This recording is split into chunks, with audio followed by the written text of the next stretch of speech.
Hi friends, welcome to Shanti Simple Cooking. நாம இன்னைக்கு செய்ய போகிறது பச்சை பயிர் வச்சு லட்டு தான் செய்ய போகிறோம். ரொம்ப சிம்பிளான ஹெல்த்தியான ஒரு ஸ்வீட் ரெசிபி தான். குழந்தைகளுக்கு பிடிச்ச ஒரு ஸ்வீட் ரெசிபி தான். வாங்க எப்படி செய்யறதுன்னு பார்க்கலாம். பச்சை பயிர் எடுத்துருக்கேன். இதை வந்து நம்ம லேசாக வறுத்துக்கலாம். நல்லா இது சுத்தமான அது நல்லா க்ளீன் பண்ணி வச்சு பருப்பு தான் இது. அதனால் நம்ம வாஷ் பண்ணணும்னா லேசாக நல்லா வறுத்துக்கோங்க. பாருங்கள், நம்மளுடைய பச்சை பயிர் நல்லா செவந்து ரோஸ்ட் ஆகிடுச்சு. இப்போ நம்ம இந்த ஸ்டேஜில் நம்ம இறக்கிடலாம். இறக்கிட்டு இதை ஆற வச்சுட்டு அதுக்கப்புறமா நம்ம அரைச்சிக்குவோம். வெல்லம் தண்ணி கொஞ்சமாக ஊற்றி வச்சுருக்கேன். நம்ம நல்லா இது நமக்கு கரைஞ்சி வரட்டும். மண்ணெல்லாம் நம்ம ஃபில்டர் பண்ணி எடுக்கலாம். தண்ணி ஊற்றி வச்சுக்கணும். நல்லா கரைஞ்சி வரட்டும். வெள்ளம்லாம் கரைஞ்சிடுச்சு. நமக்கு கம்மி பதம் எதுவும் தேவை கிடையாது. நம்ம இதை ஃபில்டர் பண்ணி எடுக்க போகிறோம். இந்த வெள்ளத்தை ஃபில்டர் பண்ணி பாத்திரத்துக்கு மாற்றிக்கலாம். பயிர் நல்லா ஆறிடுச்சு. நம்ம இப்போ இதை நல்லா பொடிச்சு எடுத்துக்கலாம். ஜாரில் போட்டு 3 ஏலக்காய் எடுத்துக்க நம்ம அதே இதில் போட்டு நல்லா அரைச்சி எடுத்துக்கிறோம். 2 ட்ரிப்பாக அரைச்சிக்கலாம். நல்லா நமக்கு நைஸாக கிடைக்கணும். அரைச்சி கொண்டு வச்சு நல்லா சாஃப்டாக அரைச்சி வச்சு பாருங்கள். ஒரு பேனில் நெய் ஊற்றிக்கலாம்.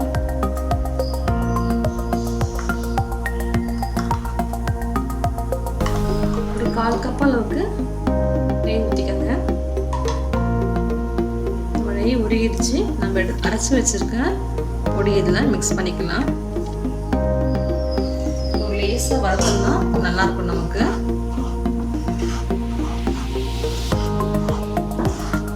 நான் ஏலக்காய் இதிலே பொடிச்சு போட்டிருக்கேன்.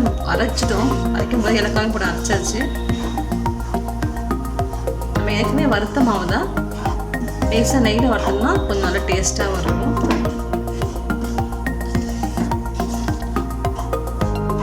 இதிலே கொஞ்சமாக தேங்காய் தூள் போடுறேன். நல்லா இருக்கும். சாப்பிடும்போது நல்லா டேஸ்ட்டாக இருக்கும்.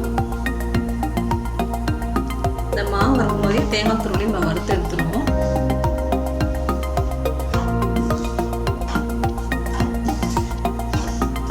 தேங்காய் போட்டோம்னா அதோட டேஸ்ட் நல்லா இருக்கும் நமக்கு. இதில் கொஞ்சமாக நம்ம உப்பு சேர்த்துப்போம். இப்போ நமக்கு இனிப்பு நல்லா எடுத்து கொடுக்கும். அதுக்கு தான் போடுறது. நல்லா கரெக்ட் விட்டுக்கலாம்.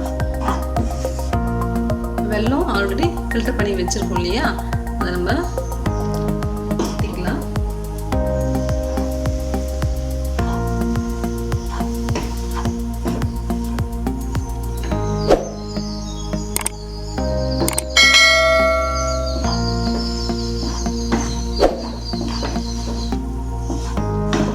வெள்ளத்துக்கு பதில் சக்கரை கூட சேர்த்துக்கலாம். சக்கரை நீங்கள் பொடிச்சிட்டு கூட நீங்கள் இதை சேர்த்துக்கலாம்.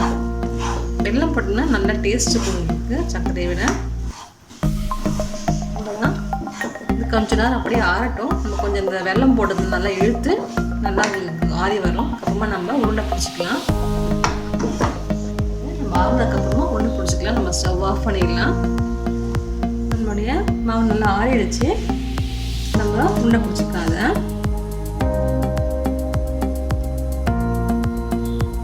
சின்ன சின்ன உருண்டைகளாக பிடிச்சிக்கலாம்.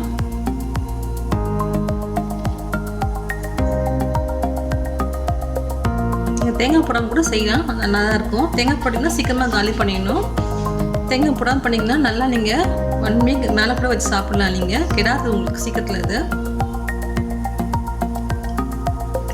இந்த மாதிரி சின்ன சின்ன உருண்டைகளாக பிடிச்சிக்கோங்க. நம்ம லட்டுக்கெல்லாம் நல்லா தயாராகிடுச்சு. இது ரொம்ப ஹெல்த்தியான லட்டு தான். நல்ல ப்ரோட்டீன் சக்தி நிறைய இருக்குது இதில். நம்ம சீக்கிரமாகவும் செஞ்சிடலாம். இதெல்லாம் டேஸ்டியாகவும் இருக்கும்.